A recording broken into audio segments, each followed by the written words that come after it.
As of no Vijayanath 110 seat லீடிங்க இருக்காரு. அந்த மற்ற பார்ட்டிஸ் வந்து பார்த்தீங்கன்னா 70, 69 இந்த மாதிரி ரீஜன்ல இருக்காங்க.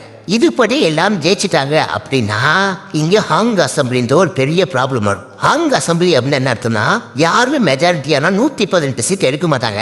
அப்படி எடுக்கலன்னா நம்ம ஸ்டேட்டோட ஆளுநர் ஃப்ளோர் டெஸ்ட் அப்படின்ற ஒரு விஷயம் இருப்பாங்க. அது மூலமா இதுக்கு முன்னாடி வேற கட்சியோட கூட்டணி இருந்த கட்சி இப்போ இருக்கிற சுச்சுவேஷனுக்கு ஏற்ற மாதிரி வேற கட்சிக்கு தாவுவாங்க. அப்படி தாவி ஒரு ஆட்சி அமையும். எப்படி இருந்தாலும் விஜயநாத் அவர்கள் லார்ஜஸ்ட் பொலிட்டிக்கல் பார்ட்டியா இருப்பாரு. ஆனா பிரச்சனை என்னன்னா அந்த 10 சீட்டு இல்ல 8 சீட்டு வச்சுட்டு வர ஒரு பார்ட்டி இருக்கு இல்லையா, அந்த பார்ட்டி நினைச்சா நிறைய விஷயங்கள் டிமாண்ட் பண்ண முடியும். That means even though largest பார்ட்டியா டிவிக்கு இருந்தாலுமே அவரால் ஆக்சுவல் பொட்டன்ஷியலுக்கு அவனை ஒர்க் பண்ண முடியாது. அவர் என்ன நினைக்கிறோம் அதை பண்ணவே முடியாது. அந்த 8 சீட்டோ 10 சீட்டோ கொண்டு வர பார்ட்டி ஆர் எம்எல்ஏஸ் என்ன டிமாண்ட் பண்ணுறாங்களோ அதை செய்ய வேண்டியது இருக்கும். அப்படி இல்லைன்னா ஆட்சி அமைக்கவே முடியாது. ஸோ இந்த சுச்சுவேஷன் வந்துச்சுன்னா அது நல்லதுன்னு நினைக்கிறீங்களா கெட்டதுன்னு நினைக்கிறீங்களா கேட்க போகிறேன்.